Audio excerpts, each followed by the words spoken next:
Shalom everyone.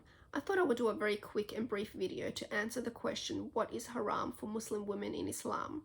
As much as the list is very endless here as well, I wrote about 17 things to briefly discuss, so let's just get straight into it. The first thing that is haram for Muslim women is to go out without their head coverings on. The hijab is very much mandatory in Islam. The Muslim girl is supposed to start wearing it as soon as she hits the age of puberty, so it is very much compulsory in Islam. And of course you do have the Muslim women these days who don't wear it at all, who don't actually see it as mandatory and compulsory or an obligation, but it is very much a very big must in Islam. Number 2 is disobedience to the husband is a sin. You know, the Muslim women are supposed to listen to and obey all of the husband's commands. You know, the husband is someone that's, very important and has a very important position in their family. So the disobedience to the husband is a big sin. Number 3, marrying outside of Islam. Now, the Muslim women are only allowed to marry Muslim men. In Islam, it's said that women sort of tend to follow the religion of their husbands. So it is very important that she marry a Muslim man and not someone that's Catholic or, an atheist or something. However, Muslim men are allowed to marry non-Muslim women because, it's sort of easier for them apparently to persuade or convert their wives to Islam. Number 4 is homosexuality of any kind, but lesbianism is definitely a big no-no in Islam because a woman is strictly for the man. Number 5 is traveling alone, which is another sin or forbidden for Muslim women. They are only allowed to travel with their husbands or a mahram. Now, a mahram is just a family member of theirs who they're not allowed to marry or have intercourse with, so their fathers or brothers and stuff like that. So she's not allowed to actually travel, whether interstate or to another country alone. Number 6, going out without the husband's permission. Yes, the wife does need the permission of their husband to leave the house and go shopping or, anything that she needs to do.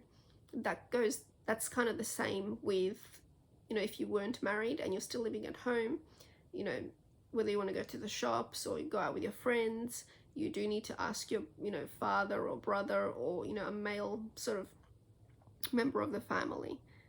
Number 7 is non-decent clothing is a sin, and we've been through this before as well.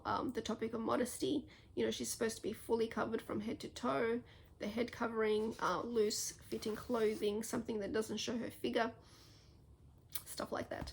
Number 8, makeup, perfumes and jewelry is a sin or forbidden in Islam for women. Yes, they are allowed to, wear all of those for their husbands or in the house. But when going out, that's a big no-no.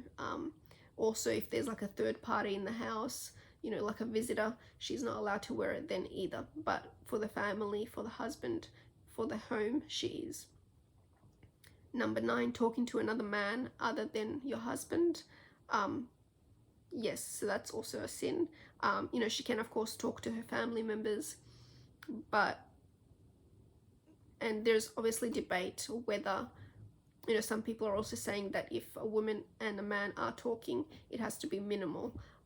That's also for example, if, you're interested in getting to know someone for marriage, you are allowed to be in the same room, but there has to be like a third person present. You can't be left alone with the person that, you're interested in. So yeah, it kind of has to be minimal. Number 10, divorcing a man is a sin for a woman. A woman is not allowed to ask for divorce. But it's said that the Muslim man is only allowed to ask for the divorce, and allowed to divorce the woman. Number 11, physical interaction with other men, is a sin. In Islam, you're not allowed to really touch another man. You're not allowed to sit next to another man. And kind of vice versa as well. Like the man is not allowed to touch or be with another woman other than the wife. So it kind of goes both ways. However, in Islam, and I think I might have touched up on it, the women and men are not allowed to mix together, you know, to be in like a full room with men and women, or, you know, to go out partying and stuff like that. It has to be segregated. So, you know, women with women and men with men. But yeah, like I said, physical interaction is also something that is looked down upon, and a big no. So women can't touch men other than their husbands, and, you know, men can't touch females other than their wives. So it kind of goes both ways, and I don't have a problem with that anyway. Number 12 is having body hair and imitating men. So yeah, that's kind of self-explanatory. Number 13, being in the company of other men.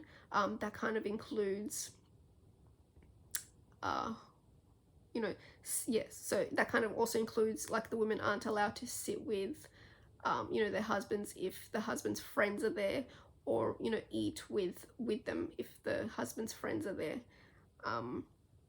So that's that. Number 14, you know, refusing to cook is a sin. Another thing which is a sin is apparently refusing to have sex with your husband if he's asking for it. 15, oh, was it 15? Oh, so the next one is working outside of the house without a guardian.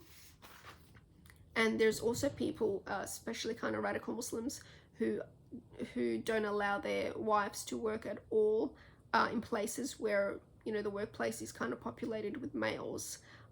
Most radical Muslims will allow their wives, to work in a job where it's sort of, you know, female populated, where it's just females, but for the most part they probably won't allow them to work at all. So the next one is praying with men.